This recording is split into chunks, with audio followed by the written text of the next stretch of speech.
Egypt's Prime Minister emphasizes tourism's economic importance and targets 30 million tourists by 2030.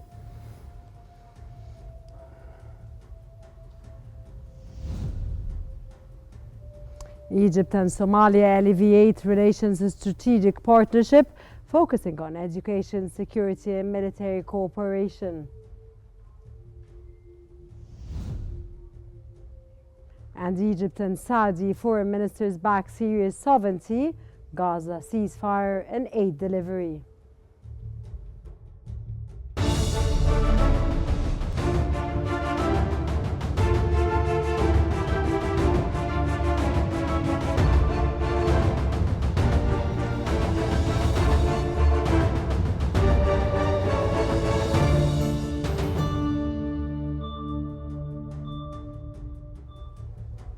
You're watching the latest updates from Egypt on Qnews.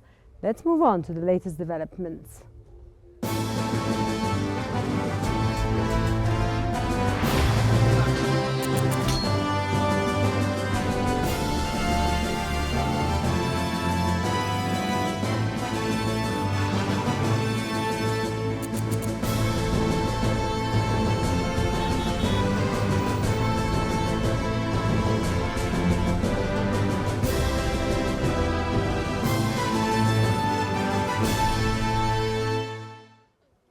Prime Minister Mustafa Madbouli has chaired a meeting of the Tourism Ministerial Committee, emphasizing the sector's strategic importance to Egypt's economy.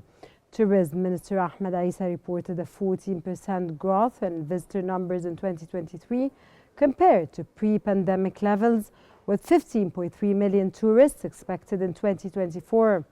To achieve the goal of 30 million tourists annually by 2030, the government plans to double hotel capacity with 7,200 additional rooms completed in 2024 so far, 55% of which are entirely new.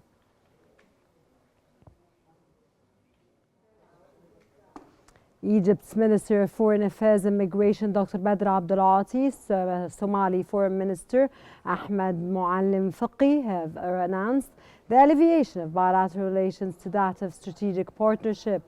The agreement focuses on cooperation in the fields of education, culture, security, and military affairs. During a joint press conference, Abdulati stated that President Fattah al-Sisi directed an increase in scholarships for Somali students. Abdulati also confirmed agreements to support Somali forces with funding and capacity building for counter-terrorism, emphasizing Egypt's commitment to Somalia's sovereignty.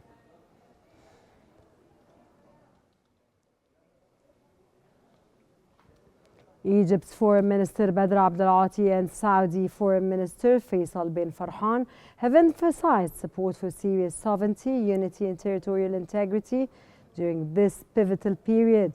This came as the two counterparts held a phone call discussing the recent developments in Syria. Abdulati stressed the importance of an inclusive Syrian-led political process for stability. The ministers also reviewed Egypt's ongoing efforts in Gaza to achieve a permanent ceasefire and ensure unhindered humanitarian aid delivery.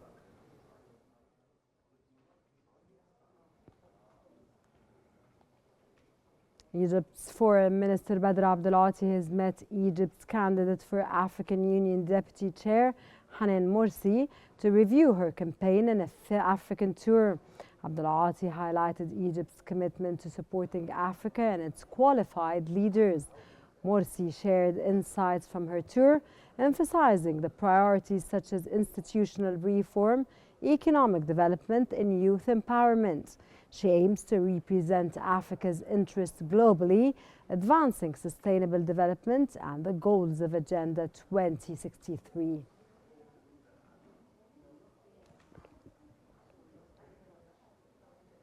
Egypt's Foreign Ministry has hosted a ceremony marking the 76th anniversary of the Universal Declaration of Human Rights.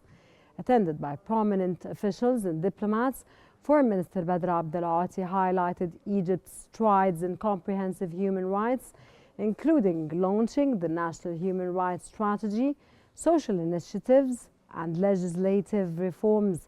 Abdulati emphasized the importance of uniting international efforts to stop human rights violations in Palestine.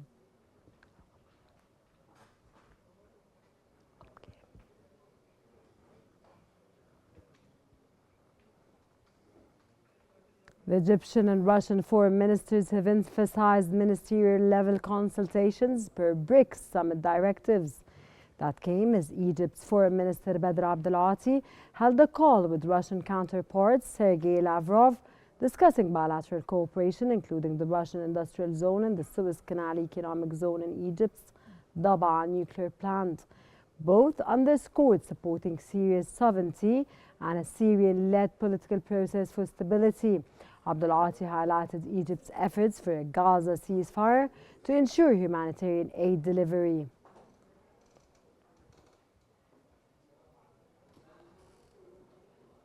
Egypt's Foreign Minister Badr Abdulati has held phone calls with his counterparts from the United Arab Emirates, Jordan, Iraq and Algeria to discuss developments in Syria. Abdulati reaffirmed Egypt's support for Syria's sovereignty, unity and territorial integrity. He emphasized the need for regional and international efforts to restore stability, urging a Syrian-led inclusive political process to end external interference. The overall goal is to rebuild Syria's regional role and alleviate the suffering of its people.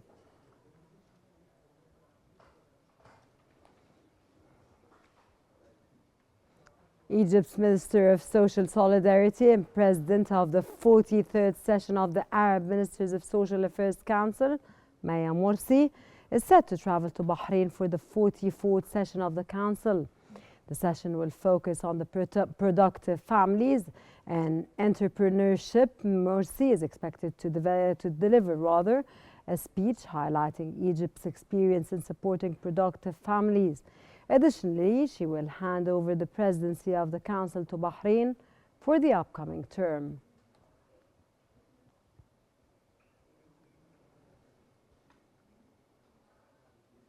Al-Azhar Observatory has highlighted the severe struggles of Palestinians with disabilities in Gaza amid relentless Israeli attacks since October 2023. With over 80% of Gaza affected by evacuation orders, persons with disabilities face extraordinary difficulties in accessing food, water and medical supplies. Many remain without adequate shelter or assistive devices. The observatory also emphasized the humanitarian crisis, citing data from the disability sector of the Palestinian NGO network.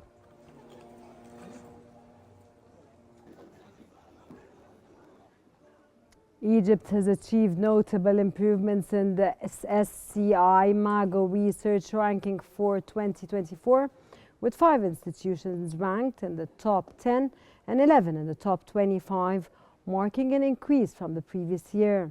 Minister of Higher Education and Scientific Research, Ayman Ashur, said that Egypt's strong performance reflects its commitment to enhancing research quality, innovation and scientific development in the Arab world. The country now boasts 26 institutions in the top 50, up from 20 last year, highlighting Egypt's rising prominence in global research.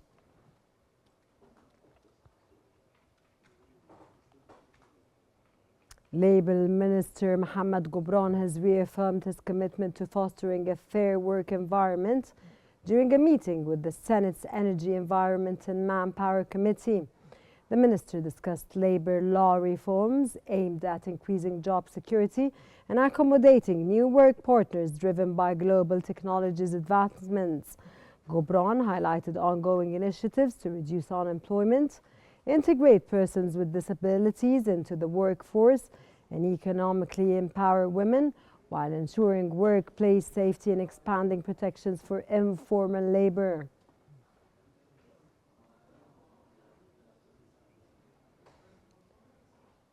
Cultural Tourism Promotion Committee Chair Mohammed Osman has revealed that Luqsor witnesses its highest tourism influx in 10 years between December the 20th and January the 10th. Floating hotels and boats reported over 90% occupancy, with approximately 120 floating hotels and 95 others operating along the Luxor-Aswan route. Thousands of foreign tourists choose Upper Egypt for their Christmas and New Year holidays, underscoring the region's appeal as a winter destination.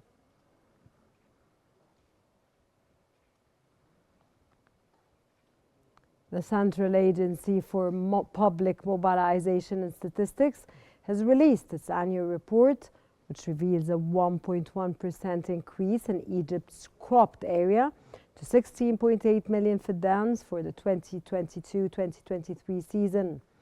Cultivated land also grew by 1.5% to 9.8 million fidans compared to the previous season. These figures reflect ongoing efforts to enhance agriculture output and land utilization.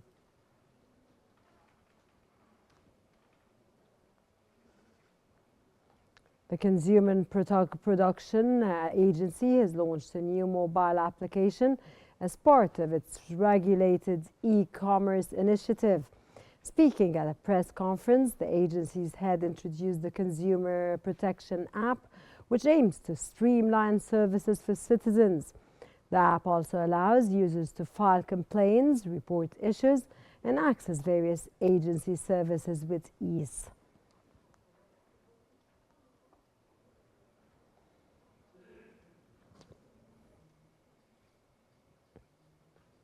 Egypt's Minister of Social Solidarity, Dr. Maya Morsi, has announced that the Addiction Treatment and Combat Fund's hotline 16023 served over 164,000 patients across 2024. Services ranged from counseling to rehabilitation, provided free of charge across 33 centers in 19 governorates. Cairo accounted for 30% of the calls, followed by Giza at 17%, reflecting the population density and availability of treatment centers in these areas. Most users learned about the hotline online, highlighting the fund's effective digital awareness campaigns.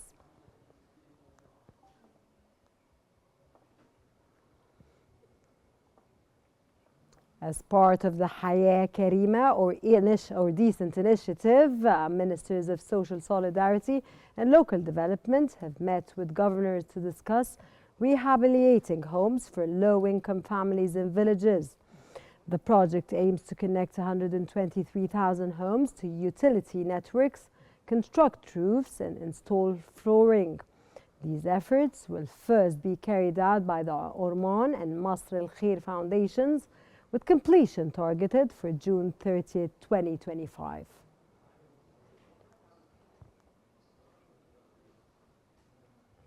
The Senate has approved the draft law on medical liability and patient protection during the general session. The draft law is based on the basic principles of protecting patient rights by ensuring that they receive high-quality medical services and punishing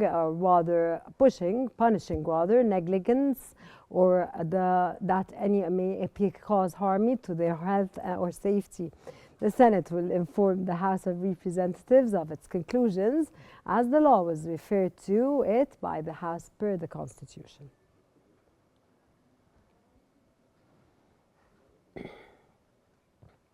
Prime Minister Mustafa Madbouli has discussed launching an initiative to convert vehicles to natural law rather gas, which is set to begin next year. The plan, developed by the Ministers of Finance and Petroleum, aims to convert 1.5 million vehicles, reducing diesel consumptions by 50% and cutting carbon emissions by 1.5 million tons annually. It also includes an awareness campaign and incentives for citizens. A unified online platform for registration will be introduced, promoting the shift to be compressed natural gas for environmental sustainability and cost savings.